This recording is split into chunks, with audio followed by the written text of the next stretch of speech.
What is up, guys? Welcome back to the Bocan Garage. And I never thought I'd really be making this video. I know in the past I've said I've thought and contemplated about selling a car of mine or so, and unfortunately, guys, it has come to that, to where soon we will be saying goodbye to the Subaru. Long story short, work has been slow, practically non-existent. Life still keeps going on. Obviously, bills still pile up, rent, all that good stuff that people love. And unfortunately, I gotta let one of the cars go. Now, I know what you're thinking. Why not just sell the RSX out there, which is the purpose of that car anyways, is to be flipped and sold, which you're not wrong. Problem is, because that thing's got back fees and the pink slip's kind of in limbo right now. I have it, but it's just a pain in the butt. Basically, someone wrote their information on it, took it to the DMV, but never actually went and got the car smogged and finished the paperwork. So it's just in limbo. So I gotta mess with all that fun stuff. But again, like I said, in the meantime, life still goes on, bills pile up, yada, yada, yada. And I was made a really decent offer on the Subaru, and unfortunately, I've decided to accept it. They're going to come pick it up tomorrow. There is technically a silver lining to this. We've had one hell of a time, guys, with this car over the past year and a half. Like, building it has been one of the just my favorite things to do, and I'm so grateful to you guys coming along for the adventure and seeing everything that this car has gone through. But I gotta try and think of the positive sides. That being, with the money that we get from the Subaru, we'll be able to repair the clutch. We're actually taking it into the shop this Friday, so we get the new clutch, flywheel, clutch throw, release bearing, blah, blah, blah, blah, blah. We'll get the Civic back on the road properly. Still drives now, except the clutch like slips. Like, it takes forever for it to engage, but so you know, so slipping clutch, that's never fun. Now, the more positive note, I'm pretty sure I've touched on this in a video before. The Toyota here, she drives still, but her transmission makes a nasty, horrible clanking sound if you don't have the clutch engaged. Now, from all the research I've done online, this seems like it is the throwout bearing. At least that's what everything I've come to see online in terms of information leads me to believe, because it goes in the gear. Every single gear works. It will drive forward, backwards. It'll go up to whatever speed you want it to, and it's fine. And in some gears, like, the sound goes very far, like it's very non-noticeable, and at other gears it's very noticeable. But it's not the actual gears themselves in the transmission, because it shifts fine, it drives fine. It doesn't hiccup or anything like that. It's just, if you don't have the clutch pushed down, and if you don't have it engaged, you just get clunk, clunk, clunk, clunk, clunk, clunk, clunk from the transmission. So I don't know what that is, but again, after we get this taken care of, the same shop is going to take care of this. So the positive side of, unfortunately, selling the Subaru is you guys are going to get the 8.6 content you've been wanting. And so you're going to see that thing in more videos. It's going to be on the road. This is going to be back on the road. That right there might end up staying for a good while, because even though there's no work right now, there will be work again in the future, and all the tools have to come out of here. In the meantime, they're going to go in here. I'm not really going to film that, because it's going to be literally just me swapping a whole bunch of tools straight over, cleaning out the car and whatnot. But yeah, I'm just going to get the car ready for the new owner. Now, here's the fun part of that, like the interesting part of that story. The car is not staying in America. Like, at all. It's not going to Canada. It's not going to Mexico. It's going to Europe. Yeah, that's what I'm saying. Like, whatever you guys are thinking, that's exactly what I'm thinking. Europe? Why Europe? I don't know.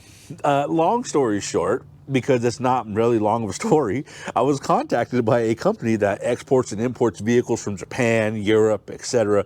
They're located out of San Jose, out of the Bay Area, which makes sense.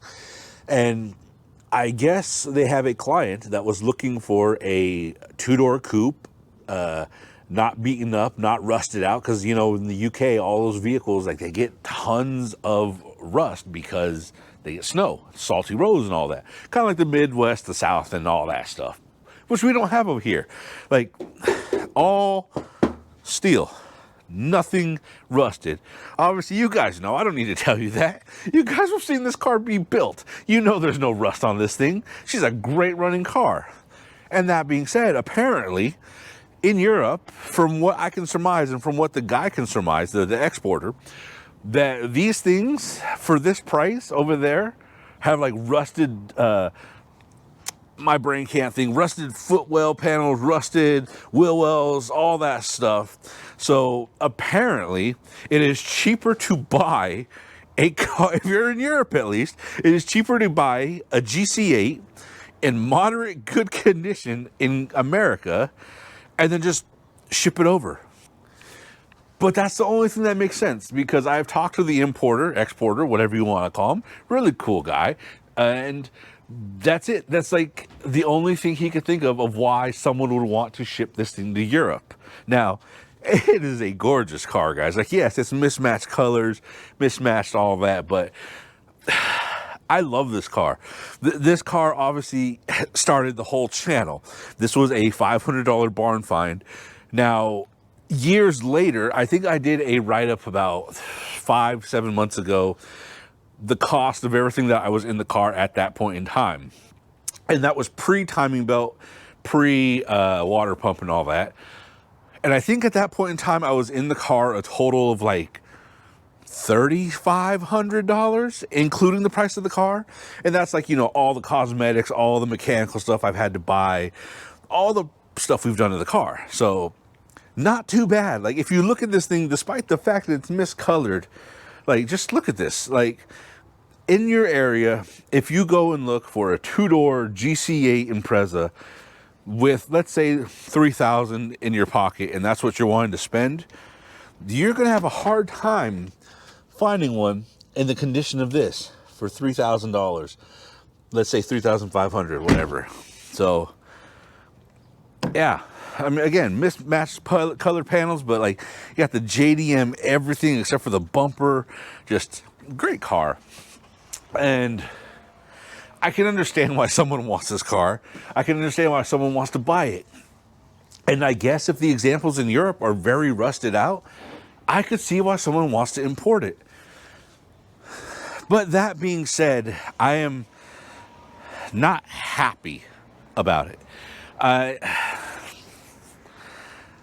50-50, part of me is hoping that the exporter contacts me he's going to be here tomorrow at 8 a.m. with the trailer and everything to take it. But like, part of me is like wanting him to say, hey, the buyer backed out, he found another car and whatnot, and I almost am hoping that they rescind their offer. I love this car. I absolutely love this car. You guys have seen me put blood, sweat, and tears, time, money, everything into this car. I've ripped the engine apart. I've ripped everything apart. I've ripped the car apart just to put it back together. I love this vehicle. I absolutely do. And if I was in a better situation, then I would not have to sell it. But unfortunately, I haven't worked in 3 weeks. There has been no work, and sometimes that happens quite often. In my line of work during the winter time, we tend to slow down quite a bit because just people aren't doing renovations or repairs to their house because of the holidays, which makes sense. I get it. It's Christmas time. But that always makes it hard for me. And unfortunately, the offer for the car was just too decent enough to pass up, especially given this time that I, for lack of better words, could really use it. But we gotta think of the bright side. We've had over a year and a half of playing with this car, modifying it, upgrading it, fixing it, working on it, doing so much stuff that you guys have gotten to see. And again, I appreciate you guys for watching and being on this journey with me. But at the same time, it's just, this is one of my goal cars, not a dream car. It's one of my goal cars. Like, I've always had a goal in mind to have a two-door Impreza. I've had a four-door before. I finally have this two-door, and I'm just kind of like, I don't want to give it up.